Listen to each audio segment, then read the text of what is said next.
Welcome to our final lesson in this course. Congratulations guys, you made it. Please remember to like and subscribe. It lets me know what you like, and when we complete this course, it will also let you know when there's something new on the way.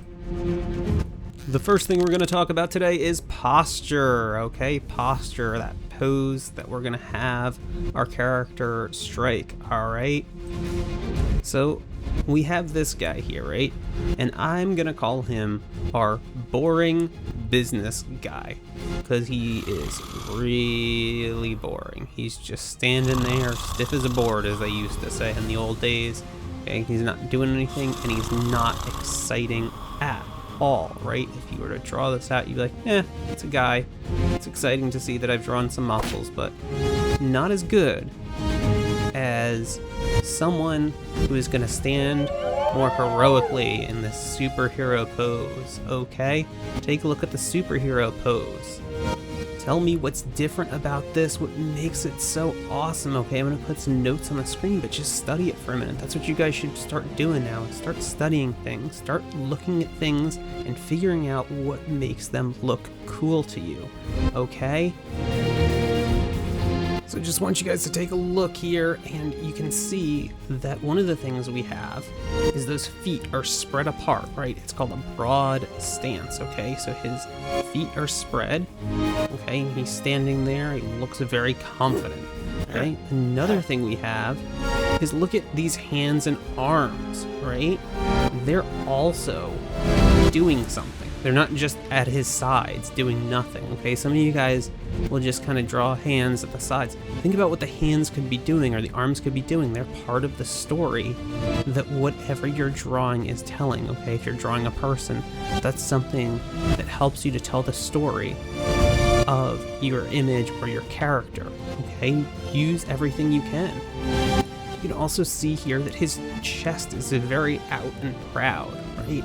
He's showing it off. A lot of times we have superhero characters that might have a crest on there like a Batman or a Superman, and they might strike a pose like this. It's probably more of a Superman than Batman pose, but they will strike a pose like this because it shows kind of this bravery and confidence, right? And that's one of the things that makes them look heroic. Now I'm just showing you the perspective here real quick. There's a perspective ruler I turned on, and you can just see we're kind of looking at that character kind of head on, all right? We're not really doing too much or messing around, but I'm going to show you something in a second that's a trick. But here for a quick review for you, we've got a broad stance, his hands and arms are doing something, right? And he's got a chest that's proud. Now another thing we can do is we can think back to all of those different perspectives we looked at when we were doing those buildings. Remember when we were doing the buildings? Okay? And here, if we have this worm's eye view, okay, he looks a lot more strong and big and imposing, right? We don't even have him, he's not really even super well built. He's not like the most muscular guy ever, right? He's just kind of average, all right? But this worm's eye view is creating even more drama in our image here, okay, in our sketch that we're trying to do. So think about those tools too, okay? Remember, we're developing all these tools in our toolbox. You want to use them to make your drawings more interesting and more entertaining. That's what's going to bring you to the next level. The more dramatic it is, the more people are going to want to look at your art. They're going to enjoy and appreciate your art, right? Okay, so we're going to move on to our next thing here, okay? So our next concept is called foreshortening, okay? So foreshortening, it's just a big word that means there is something that's closer to us, so we draw it larger and the stuff behind it isn't as big, okay? So you see how we can't see his feet, okay? Or the bottom half of him? Well, that's partly because we're foreshortening, right? This could be Superman flying at us, all right? Or any superhero that can fly flying at us. Okay, and what I want you to do is pay attention to this hand, okay? This hand that's at the forefront here, okay? In the foreground, all right? The foreground being the word for in the front, basically, okay?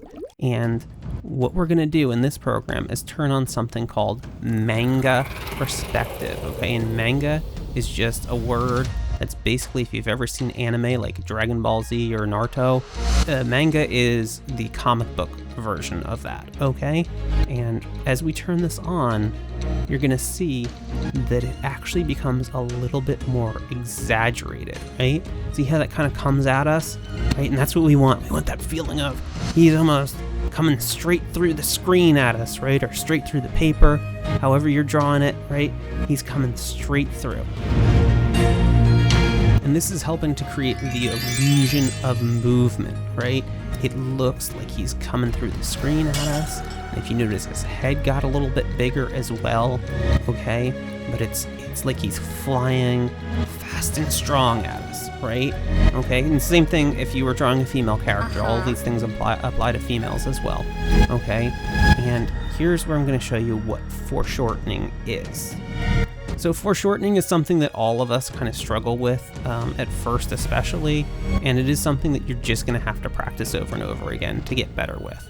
But basically, I want you to think about our shapes, right? We kind of have that original, hand shape, and then we have two cylinders behind it, right? It's kind of where those cylinders, there's a space in between.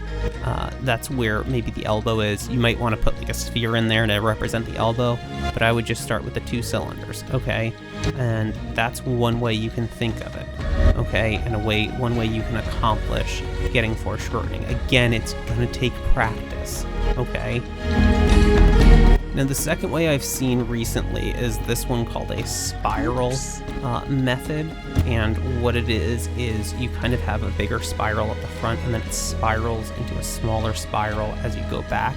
It's a little bit harder, and I'm going to show you here on our figure why it's harder, because you kind of have to know anatomy a little bit more. So when you're starting out, it might be harder to do if you don't know all of the muscles in the arm, for example, here, right? You don't know those shoulder muscles and where they might be a little bit bigger.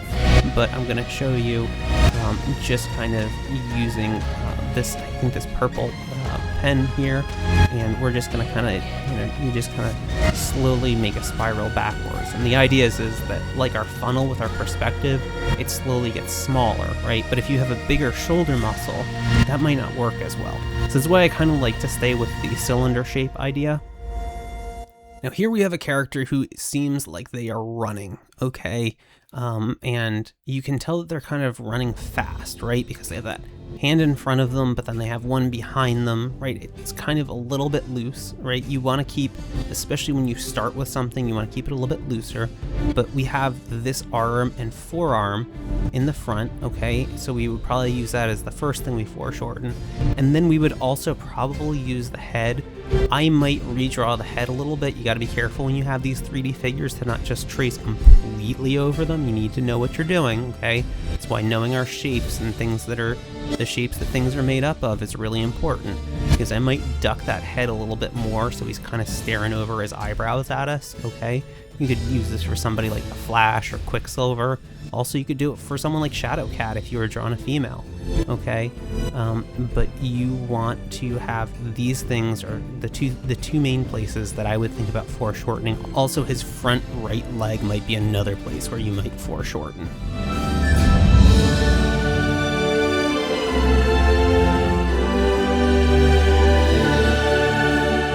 And if you notice as we turn on that Manga Perspective off and on, you can kind of see that there's this movement, okay? You can see that his torso is gonna twist a little bit, okay?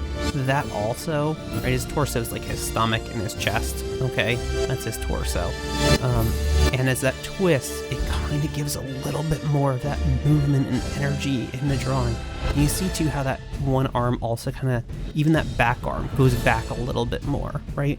It makes it a lot more fun to look at, and it makes, you feel like this character is really running, and it really makes you kind of maybe remember a time when you were running really fast.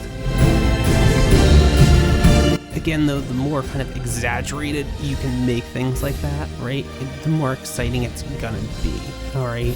In general, people don't have these poses in real life, but the more exciting you make it look on the page, you get a little bit of artistic license, all right? And we want to think about our perspective and all those things. Again, just something you need to practice, okay?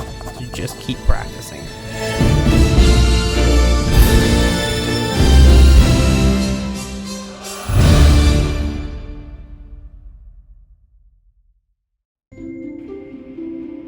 Congratulations on making it to the end of the class. I'm very proud of you. I know that it isn't always easy, and there will still be challenges as you go forward. But keep pushing forth, okay? Nothing can stop you if you don't let it. I believe in you. Believe in yourself.